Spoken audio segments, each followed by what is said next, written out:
again, and welcome to the Author Roundup. This special segment of the Book Connection show showcases emerging indie authors who join us for a discussion of their newly published books. Join us for a conversation with our next guest author.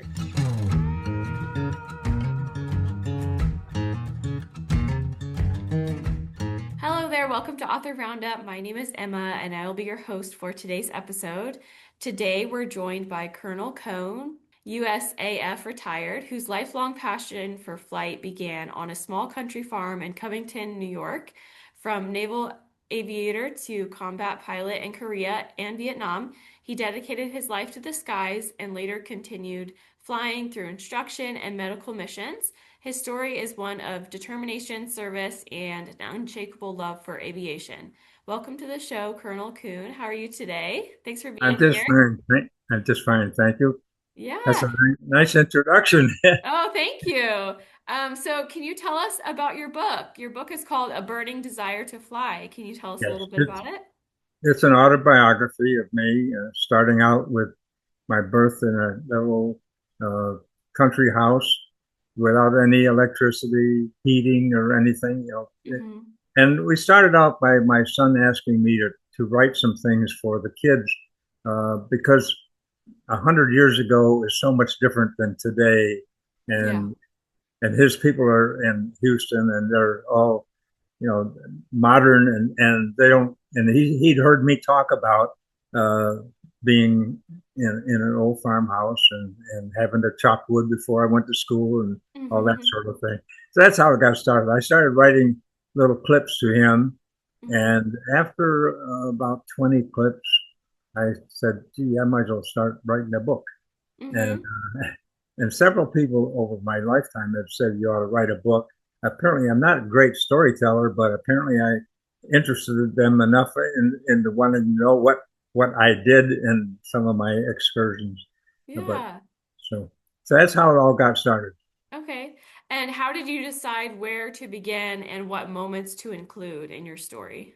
Well, since it was an autobiography, like I started right with my birth in the Mm-hmm. old farmhouse, and in the middle of winter, and my mother died when I was born, and Mm-hmm. shortly thereafter, 3 weeks, and I just started talking about that from that point on.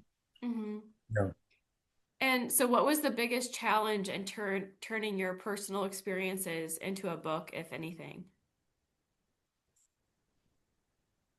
probably grammar.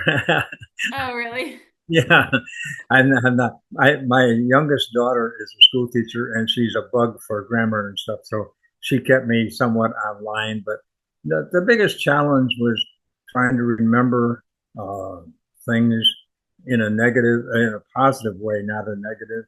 And Mm-hmm. I found that it was really interesting. The best part of the whole book was writing about my childhood, uh, which I at the time thought was terrible.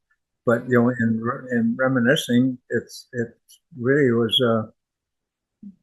it was good. It was good. Yeah. Yeah.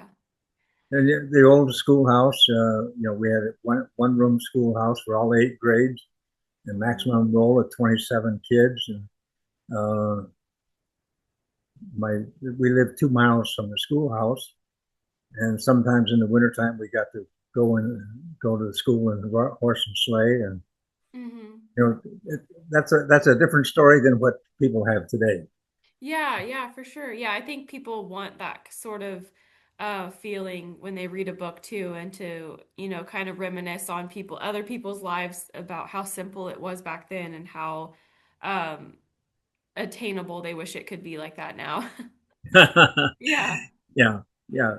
Well, my son had heard me, and he had visited the farm a couple of Mm-hmm. times when he was Oh, very wow. young.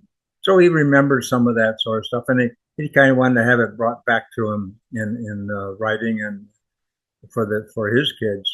And of course, he Mm-hmm. has 10 grandkids. I got 10 great grandkids. Oh my goodness. Yeah. Wow. That's a So there's lot. Yeah. and they all have a total different upbringing than I had. Yeah. Uh, my folks never went through. Neither one of them finished. the grade school even. Mm-hmm. My Wow. dad started working on the railroad at 13 as a section hand. Wow. So it was a different Different time, lifetime. yeah. Yeah. So was this all things that you recall just based on your memory, or had you written, anything down, any journals that you've had over your lifetime that you used in these books, or was it just memory? Just memory. That's Wow. too organized to have it written down. Now my son does that, and that's why he was asking me to write things down so that he could organize it. Yeah. He's very well organized. I'm Uh-huh. not. And so looking back, what life experiences shaped you the most, would you say? Well, I grew up in nobody had ever gone to high school even in my family, and so I had I don't know. I grabbed on to education. I thought it would be a Mm-hmm. great thing, and somehow or another, I decided to be a Navy pilot. Mm-hmm. And uh, I don't know. I don't know how it started. I never will know. But I had a problem. I had hay fever and I had sinus problems, which were both totally uh, eliminated me from flying. Mm. And that's where the burning desire to fly came from. Because on my first day of enlisting in the Navy, I talked to the psychologist, and he said, I was already learning to fly. He said, if you're learning to fly and you're going to be a Navy pilot, why are you learning on your own? I said, well, if the Navy doesn't accept me, I'm going to fly anyway. So he wrote on the form a burning desire to fly. Oh my goodness. And that's the title of your book. Right, and Wow. that carried me through all physicals that I had as a cadet. I went to New York City and was 3 days down there. Everywhere I went, when we went into a new base, we had a physical, and when we left, we had a physical. Mm-hmm. All of them would say, "Well, son, you don't quite make it here, but I'm going to pass you, but don't expect to get through the next one." And so that burning desire to fly carried me all the way through. Nobody Wow. had nobody had the heart to disqualify me. In New York City, I had the two doctors, and they talked to me, and then they sent me out of the room, and they talked for a while, called me back in, talked to me, sent me out again, called me back in. The third time in, they said, "Son, you just don't qualify, but we're not going to pass. We'll pass you, yeah, but don't expect it." It's the same old story. Don't Yeah. expect it. Yeah. So anyway, that's where the burning desire to fly came from. Hmm. And And how often does that happen that people get passed through that don't pass physically? How often does that happen, would you say? not many. Yeah. I saw quite a few kids, and we were kids. We were like 17 in World War Wow. II, Hmm. and I saw them being disqualified and being discouraged and unhappy, Hmm. and I just kept passing through. Hmm. You know, So when you finally passed, how did you feel at that point? I accepted God's grace all the way through. That's the way it's going to be. And Yeah. and when I became a pilot, I still had the problem, but I would cover it up. Hmm. When I fly, I must have taken a bottle of antihistamine each time with me when I was flying. Not supposed to do that, but Hmm. once I got there, nobody was going to stop me. Yeah. Oh my gosh. Hoping, yeah. And how long were you in the Navy for? How long were you flying in the six, Navy? 6 years in the Navy, Okay. and then I switched over to the Air Force for another 23, 24 years. Hmm. I switched over because the day that I was supposed to get discharged from the Navy, my crew were all killed, and my roommate, and so they didn't discharge me that day. I had it was 10 miles or so off of San Diego, and I was the only person in the squadron that knew everybody that was on board. There was 11 people, and we had come back from overseas, and people were assigned to detachments so that other people in the squadron wouldn't even know it. I happened to be the only one that knew everybody because Hmm. we were from one detachment. And so anyway, I spent the next 10 days going out with the divers, picking up pieces of the airplane and bodies and stuff. Hmm.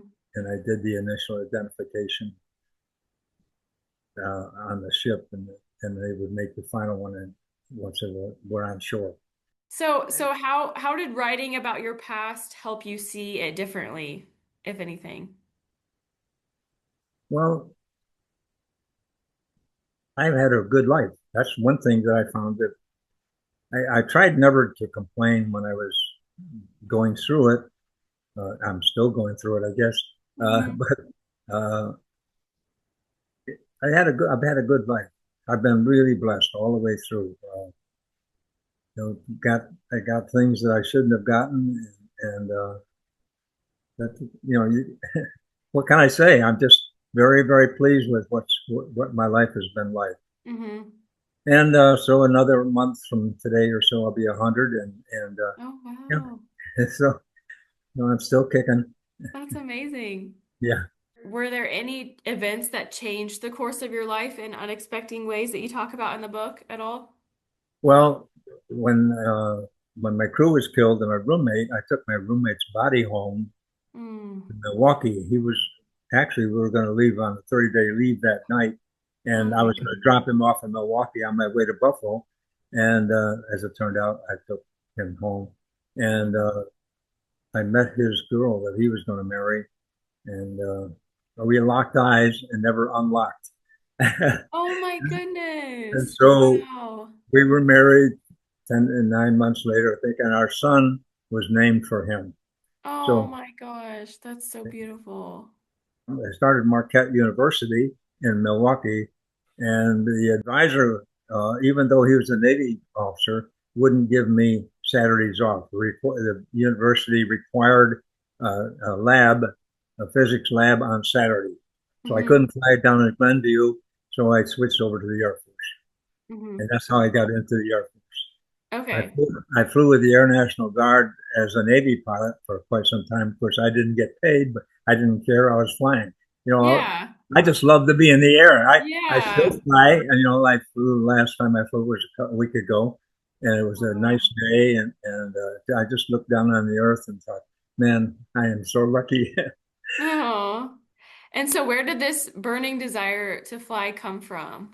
Can you pinpoint, the first time that you wanted to No, fly or were so interested in flying a plane?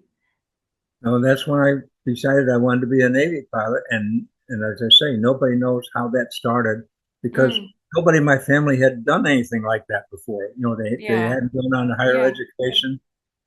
We were just plain poor farmers, and everybody was poor in the Depression days. Hmm. I don't know how it started, but I used to bore people to death because all I wanted to talk about was flying. And Oh. the Piper Cub was developed at that time, and the pictures were out there, and so I was always bugging everybody. I'm going to buy a Piper Cub. It was $999 in those days. Um, yeah, I was a nuisance to people about my flying. Yeah. That's the way it was, and I went through high school and it was instrumental in starting an aviation course in high school, and Oh, so that's cool. yeah, That's awesome. Yeah. yeah. And so how long were you in the Air Force then after the Navy? 23 years. So Okay. I retired as 52 years ago, really, after 30 years in the military. And it was good. I had a lot of good experiences. Um, Looking back, sometimes I was fortunate. Hmm. You know, when the anti-aircraft is firing around you, you don't have control over it. Yeah, yeah. So what lessons do you, I know that you initially wrote this book, as a keepsake or like a legacy, for your family and, their future kids. But what lessons do you hope readers who you don't know will take away from your story? Well, one thing is persistence, determination, hard work, and faith. Mm, and hmm. and that's what people read the book. That's what they should get from that is because Hmm. I had things to overcome like the hay fever and sinus and being a poor farmer and all that stuff. Uh, Hmm. it I just was going to overcome that, and I plowed on through. Mm-hmm. Yeah. Did you discover anything new about yourself while writing, or were there any, moments in your writing experience that you forgot about when you were trying to recall, memories to put in your book? Well, the most difficult part of the whole book was when I retired from the Air Force. I uh, bet. Mm-hmm. because I was on the general's list, and people who are in the military, that's a goal, right? To be a general. Mm-hmm. And but I was unhappy with things and decided to retire. And I had to convince my wife, who was very active in a lot of things, and she had gotten used to it after 20, 30 years or so, and to convince her that I wanted to retire instead Mm-hmm. of taking a promotion. And my next assignment was going to be at the White House, and I did not want to be in Washington D.C. And that was difficult to write because it was a difficult time, a lot of Yeah. tears and so forth. But Mm-hmm. it worked out well. Like everything else in my Everything life, works out for it a worked reason, out right? well. Yeah. Yeah. I bought the house without my wife knowing it, and Really? yeah.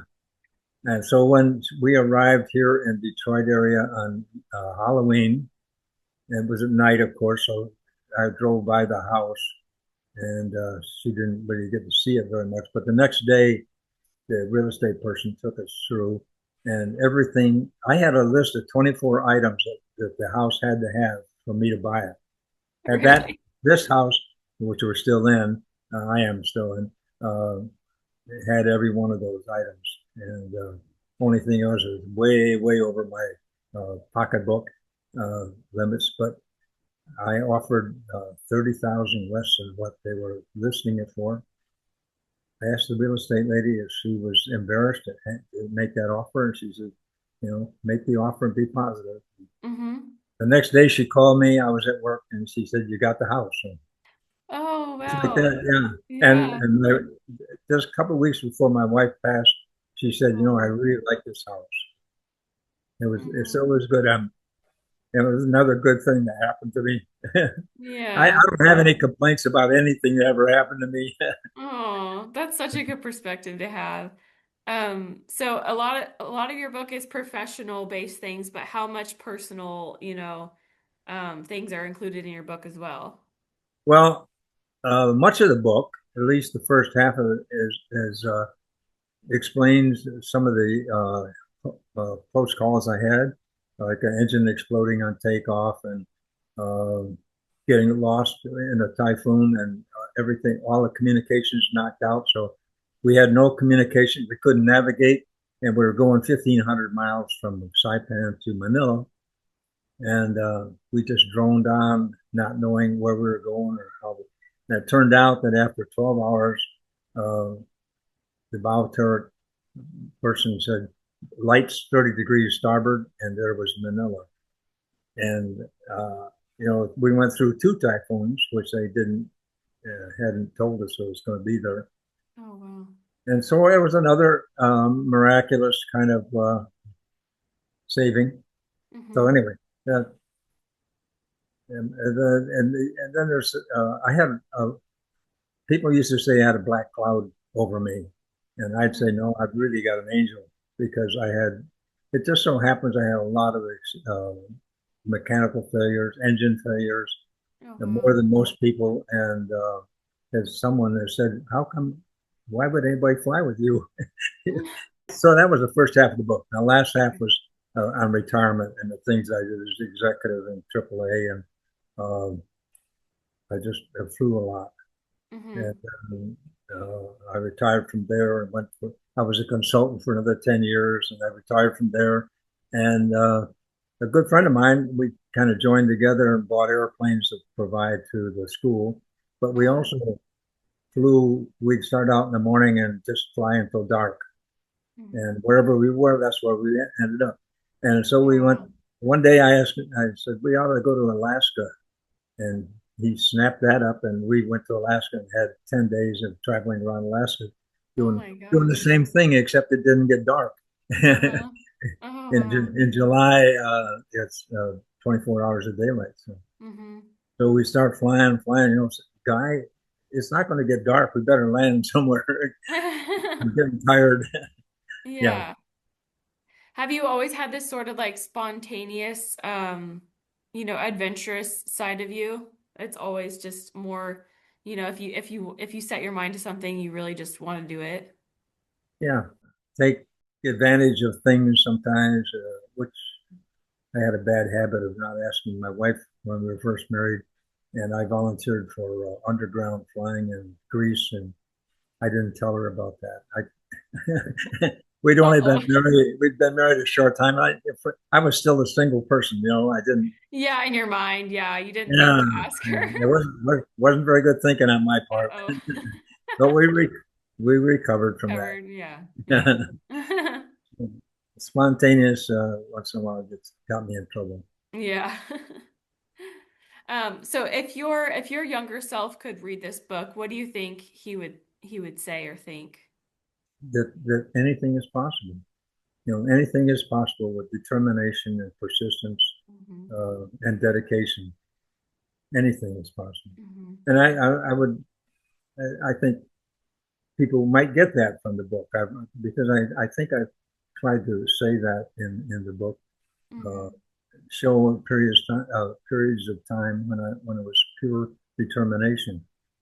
So I was I was going to get there regardless.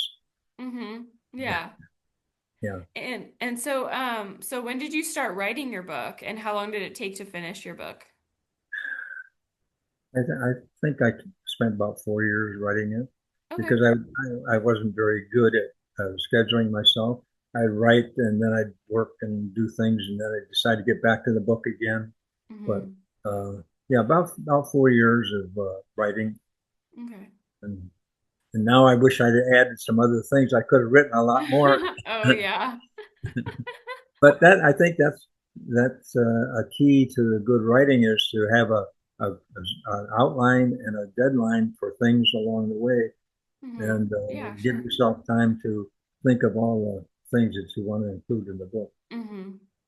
Yeah.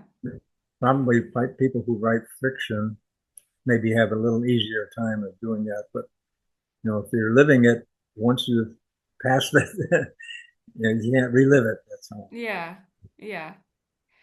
So can you share with us what your writing experience was like, or moments that stuck with you during your writing experience? It might have made me more introspective Mm. about Hmm. things. Uh, as I read back, wrote back about my childhood days, which were formative in that from that I gained uh, very positive, forceful action. Not I'm going to go forward and never look back. Hmm. Yeah, You that's know, good. Were you an only child? I was the oldest of 10, Oh my goodness, 10. Okay. and I'm the only one still around, and Oh all of my wow. all of my in-laws are all they're all gone too. It's just me. Yeah, but I have two daughters up here in Detroit area, and so we get together every Sunday night at my house. So do you have a favorite part of your book that you are especially proud of that you wrote? Only I go back to my childhood. Mhm. I really I reenacted that in my mind and relived it in a whole different attitude than I had when I was Mhm. doing it. Was there so the way you grew up and your experiences growing up, was that did that influence your parenting and your wife's parenting style when it came to your kids? Yeah, but fortunately, we lived mostly by my wife's rules than mine. Happy wife, She happy she life. was she was she was a fantastic woman, and she Oh. came from a fantastic family. She and her Mhm. sister they were grounded in good things, and Mm-hmm. so That's I good. usually deferred to her for all major decisions dealing with the kids. What was the most difficult part of writing your memoir, and what was the most rewarding part of writing your memoir? Well, as I said, the most difficult. part was writing about my retiring. That Yeah. was a major, there was a major, significant life change Mm-hmm. going from military of 30 years from the time I was 17 Mm-hmm. until I was 47. Yeah. And, and then a total different scenario.